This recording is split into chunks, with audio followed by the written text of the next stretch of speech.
Olá, eu sou Cláudia Weiman e a palavra-chave de hoje é criminalização.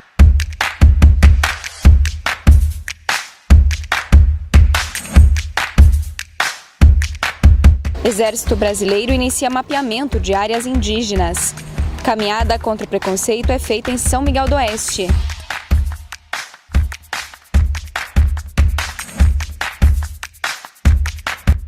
O Conselho Indigenista Missionário, CIMI, foi informado por lideranças indígenas sobre a presença de soldados do Exército Brasileiro nos últimos dias. Eles adentraram algumas comunidades no Rio Grande do Sul. Conforme o CIMI, os indígenas relataram que foram feitas perguntas a respeito da situação das comunidades, bem como solicitadas informações sobre a estrutura das mesmas, especialmente em regiões de conflito. Que constatamos, primeiro, que houve sim, então, a visita de soldados do Exército a duas comunidades, em Capivari, onde os dois integrantes do Exército estavam em uma caminhonete Ranger branca e nas portas com a logomarca do Exército Brasileiro.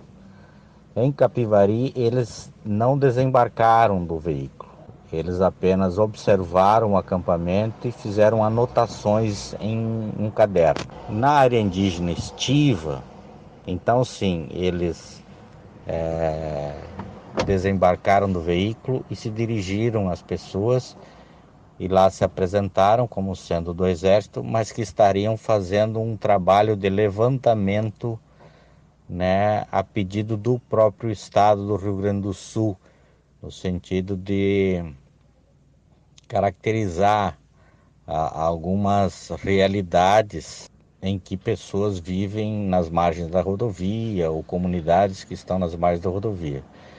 Lá na estiva, então, eles foram bem mais explícitos, perguntando sobre a situação fundiária da terra, sobre aquelas infraestruturas que ali haviam, se elas eram construídas pelo Estado, pela União, pelas próprias comunidades, enfim. E se ativeram também a questões relativas ao procedimento demarcatório. No que se refere a outras duas informações que obtivemos, de fatos ocorridos em Cantagalo, área indígena do povo Guarani, área inclusive já homologada pelo governo federal, e um outro fato na área indígena de Itapuã, terra que se encontra em processo de demarcação.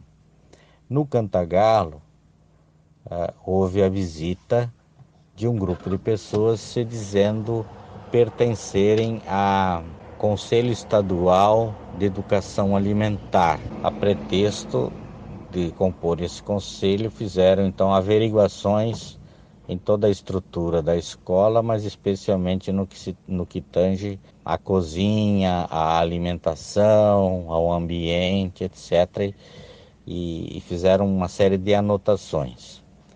Em Itapuã, a visita se deu,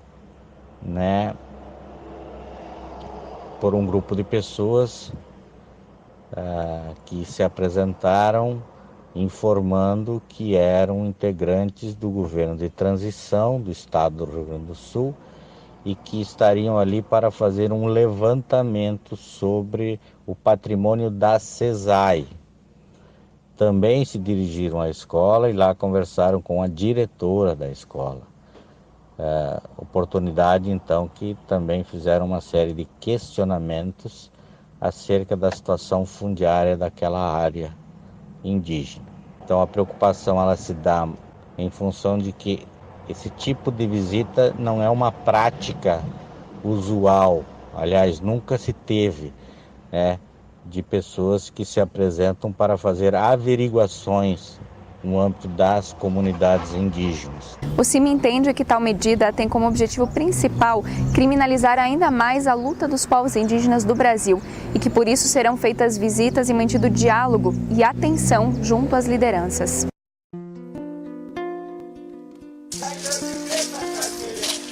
O programa Vida em Resistência em TV Web, produção da Cooperativa Comunicacional Sul, com apoio do Conselho Indigenista Missionário Regional Sul, traz quinzenalmente a história de comunidades indígenas que seguem na luta pela retomada de seu território tradicional e pela manutenção de sua cultura.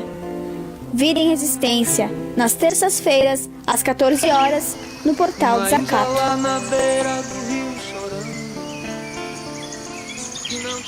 No sábado, dia 10, foi realizada a primeira caminhada para os portadores de deficiências e contra o preconceito em São Miguel do Oeste. A ação foi impulsionada pelo caso da professora Priscila Vanzin, tema mostrado aqui na reportagem do Portal Desacato. Priscila é surda e pediu exoneração após sofrer bullying em uma escola onde trabalhava no município de Paraíso, no interior do estado catarinense.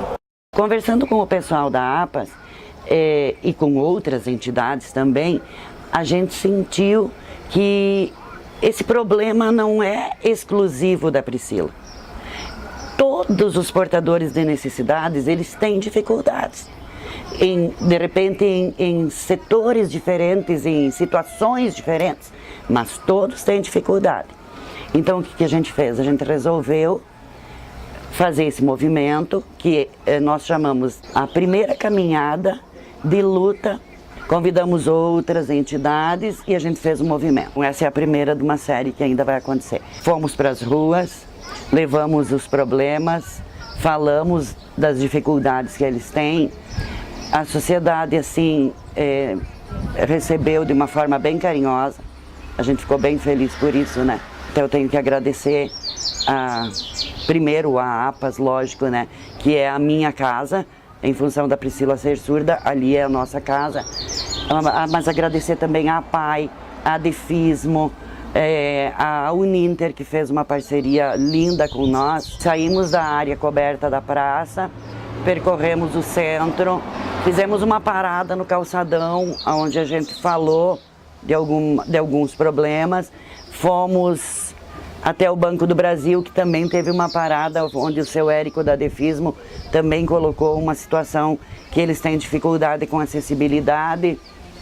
Voltamos para a área coberta e daí lá a gente encerrou a nossa caminhada. Foi mandado convite para todas as entidades, Prefeitura, Câmara de Vereadores, Secretaria de Educação. E que triste não ter nenhum representante de nenhuma dessas entidades. Então eu percebo assim, que quando a gente está falando de inclusão, a gente está brigando por inclusão, quem deveria estar conosco não estava. Secretaria de Educação era imprescindível que alguém estivesse lá. Era necessário que alguém estivesse. Sobre o caso de Priscila, o Ministério Público indeferiu o pedido de investigação sobre os fatos que ocorreram na escola de Paraíso. No entanto, a família aguarda por um parecer da Justiça no próximo dia 27, data marcada para audiência pública no Fórum de São Miguel do Oeste. Eu recebi do Ministério Público, Cláudio, um documento onde ele deu indeferimento a esse nosso pedido de investigação, né? Sobre os fatos que ocorreram dentro da creche. Se eu te disser que eu não me frustrei, eu te minto, eu me frustrei sim, porque no documento diz que ele entende que só houve falta de comunicação. A escola ela estava bem amparada por mim, pela APAS, e como em nenhum momento eles nos procuraram, eu achei que essa falta de comunicação não estava existindo. Houve realmente preconceito e discriminação. No dia 27, a gente vai ter então a audiência que vai acontecer no fórum, porque esse processo não parou aqui.